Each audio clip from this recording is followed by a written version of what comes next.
Imagine a terrifying scenario for a second.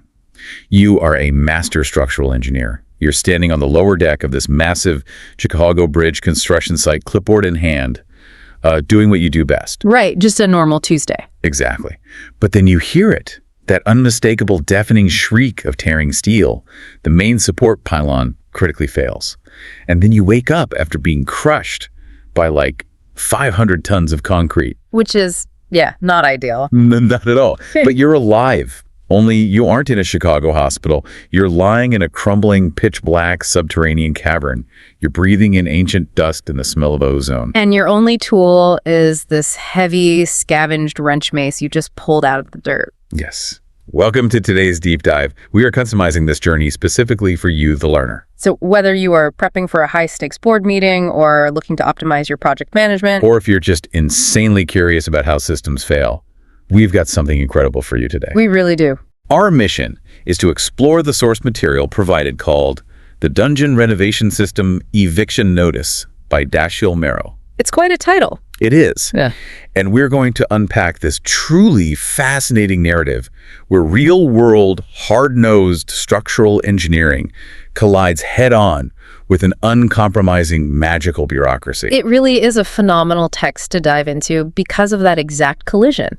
I mean, the protagonist, Vance, is a stubbornly logical man. Very stubborn. Yeah, he spent his previous life commanding million-dollar budgets, pouring thousands of tons of steel-reinforced concrete, and suddenly he is reincarnated as a quote-unquote dungeon architect in this alien world of Ethelgard. Trapped inside the critically failing ruin of Kalen. Exactly. And the clash between his earthly physics and the magical rules of this new world isn't just some background detail. It is the immediate life or death problem he has to solve. Right off the bat, we get to see that clash. Because Vance wakes up and the ceiling of this massive stone rotunda is visibly bowing. The load-bearing basalt pillars are suffering from severe compression fatigue. Which, as an engineer, that must have been absolutely terrifying. Yeah. But he doesn't panic. He goes to work like a mundane contractor.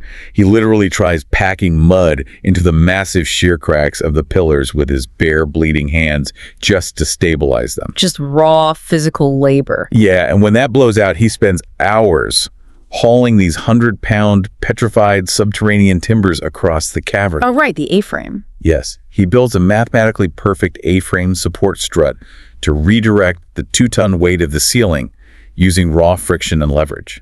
From an earthly engineering standpoint, it's a brilliant textbook solution. Right, brilliant for a construction site in Chicago, maybe. But completely fatal for Ethelgard. What's fascinating here is why physics fundamentally fails Vance in this environment. You see, the dungeon is built around a dungeon core. Right, the magical matrix thing. Yeah, think of it as a server hovering in the center of the room that regulates the entire local reality. But Vance's localized core is starving. Like a business that's completely run out of operating capital? Precisely. A healthy core requires dense, ambient magic to maintain gravity and the structural integrity of its walls. Because this core is completely starved of mana, it is desperately pulling latent energy from the surrounding environment just to survive. It's cannibalizing its own infrastructure. It is. So the moment Vance's mathematically perfect, petrified wooden A-frame touches the pillar, the starving core recognizes the organic material not as a support strut, but as fuel. Oh, man. It aggressively consumes the latent carbon and moisture in the wood. The iron-hard timber instantly turns into brittle gray ash. It just disintegrates. All that manual labor, all that perfect math, just gone in a second. And because the support vanishes, the weight shifts back. Right, and a massive 2-ton slab of the ceiling instantly collapses, nearly crushing him all over again. And out of that dust steps Inspector Xylos. The ultimate intimidating auditor. Oh yeah, he's a 7-foot-tall, faceless bureaucrat with glowing purple slits for eyes. Wearing this pristine obsidian black suit made of spider silk that literally repels the dungeon dust. He is corporate coldness personified, the embodiment of a rigid, unfeeling regulatory body. The abyssal registry. Right. And he doesn't care that Vance's ceiling just fell or that he nearly died. He simply drops a burning slate mandate directly at Vance's feet. An eviction notice. Yes. An eviction in Ethelgard is a little more severe than losing your security deposit. Significantly more. In the registry's terms, eviction means complete asset liquidation. Xylos informs Vance that his property is condemned. He is given a grace period of exactly 30 days. 30 days. In that time, he must generate 1,000 ambient mana points and bind a Tier 1 boss entity to the floor to stabilize the local ecosystem. If we connect this to the bigger picture, it's a brutal corporate deadline. Produce revenue and secure a flagship product in 30 days, or the registry will shatter his core. And because Vance's soul is bound to that core shattering, it results in the immediate localized deletion of Vance's existence. Total liquidation. Okay, let's unpack this. Vance has 0 mana. None. He has a soft human body and a metal stick. He can't cast a fireball or fly. How on earth does a squishy, manaless human hunt a Tier 1 boss monster? He has to rely entirely on leverage gravity and some incredibly heavy lifting. Which brings us to his supply run. To get what he needs, Vance has to manually climb the miles-long terrestrial tether up to the floating industrial surface city of Glimmerwatch. And we should note the irony of his equipment here. He is carrying a rune-stitched haversack. Right, which is supposed to be a magical inventory bag. A staple of this kind of environment. But because Vance has no refined mana to power its spatial expansion runes, the bag acts as a mundane deadweight sack. It's like having access to a multi-million-dollar piece of enterprise software, but you can't afford the license to actually turn it on. That is an excellent analogy. So it's just taking up space on your hard drive. He has the tool but lacks the specific currency required to utilize it. So he is forced back into manual analog solutions. So he finally gets to the surface markets in Glimmerwatch, completely covered in mud and his own blood, and finds a sylvan merchant named Ilara Bramblekin. She's described as having this living briar vine hair. Yeah, Vance trades her a rare, uncorrupted chunk of foundational deep stratum basalt from his dungeon. In exchange, he gets a heavy iron of friction pin padlock, some foul-smelling fire-retardant ash sap, and 60 pounds of cold-forged iron chains. 60 pounds? And he has to physically carry that 60 pounds of deadweight iron on his bruised shoulder all the way back down. It is a brutal test of endurance, but he needs those specific materials because of where he's going. The scorched cups. Right. He slathers himself in that disgusting ash sap which smells like rotting meat and sulfur just to survive the ambient temperature of his hunting ground. The cop sounds like an absolute nightmare. I mean, the trees are made of black glass, the ground is superheated ash, and hidden thermal vents shoot geysers of molten slag. And right in the center of a crater, he finds his target. Ignara, a Tier 1 fire salamander brawler. Molten gold eyes, bronze skin with obsidian scales, and hair made of literal smoking fire. When Vance finds her, she is bare-knuckle boxing a giant mutated rockhound. Generating localized thermal explosions every single time she throws a punch. Which is insane. Yeah. So Vance is an engineer. He assesses the situation and immediately knows he cannot outmuscle her. If he challenges her to a melee fight, her ambient heat alone would vaporize him before he got within striking distance. So he falls back on earthly mechanics. He finds an architectural bottleneck, a fused glass archway, and he manually rigs an 800-pound payload of shattered glass timber using that cold iron chain and the padlock he bought. It's a non-magical deadfall trap. But the execution is what's wild. He uses a friction pin lock. He stands on a line drawn in the ash directly into the payload, acting as the bait. Very risky. Extremely. When Ignara charges him, detonating across the ash, Vance waits until the absolute last microsecond.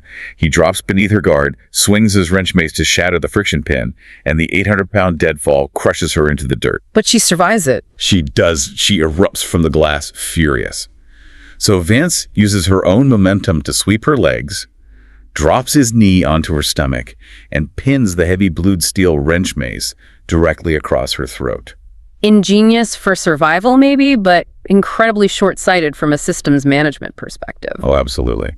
He's already making his fatal error here. Look at how he recruits her. He doesn't use a magical contract or a system caller. He recruits her through absolute, unadulterated grit. Right. He looks this immortal elemental in the eye while his clothes are actively burning from her skin temperature and offers her a job as his architectural security consultant. He promises her endless challengers entering the dungeon and all the raw brimstone she can eat. And she actually laughs and accepts. It's like a startup CEO hiring a volatile rock star developer by promising them an unlimited budget and no oversight. Exactly. And just like that scenario, recruiting the rock star is only half the battle. If you don't have the infrastructure to support their working style, they will tear your company apart. Which we see happen almost immediately. I mean, Ignara agrees to wear the cold iron chain around her waist to temporarily suppress her heat so they don't melt the path on the way back down. Right. They start the descent.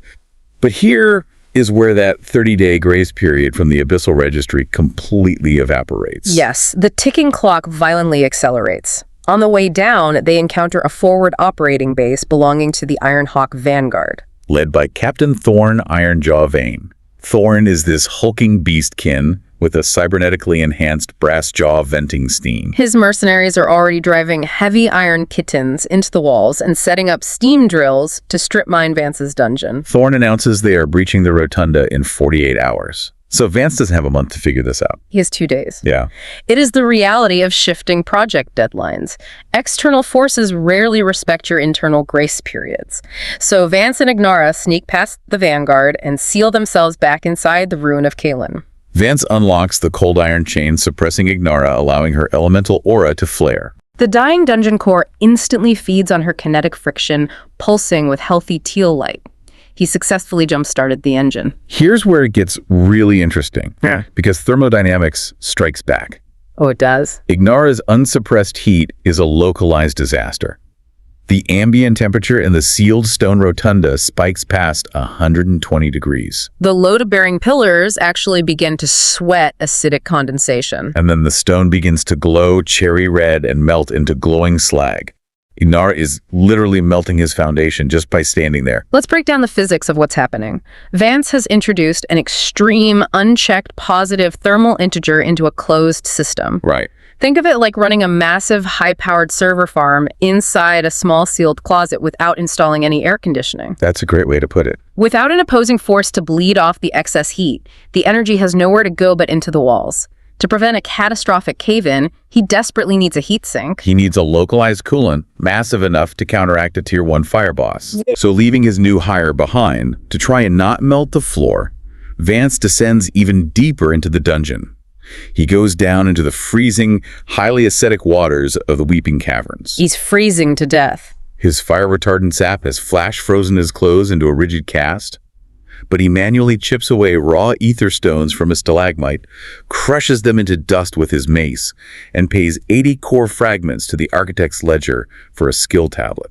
Basic masonry. Right. And the cost of acquiring this magic is horrific. It isn't just a simple software download. No, it's not. The architect's lattice requires biological integration. The magic violently carves raw mana pathways into his mundane human nervous system. It rips his muscle fibers apart and restitches them with heavy earth mana. The trauma is so extreme it forces Vance to hallucinate his own death back on that Chicago bridge. He watches the concrete fall, but instead of being crushed, his soft hands turn into hardened, calloused tools of the earth, and he pushes the concrete back. That hallucination is really powerful. It sounds like a metaphor for the sheer pain of adopting entirely new paradigms in a career. It destroys the old you. It is a fundamental rewrite of his system. The fragile human engineer dies in that hallucination, and the bound architect truly awakens. He pays the physical price for adaptation. When he wakes up in the dark, his body is dense and heavy, and he immediately puts that new basic masonry to work. He uses the magic to manually soften freezing bedrock. And he literally beats chunks of raw, cold iron ore with his mace to forge the frost iron manacles. Right. And he has to hand carve these thermodynamic inversion runes into the metal, jamming pure ice crystals into the hinges. Let's explain those thermodynamic inversion runes because it's a brilliant piece of magical engineering. Yeah, think of it like a magical heat pump.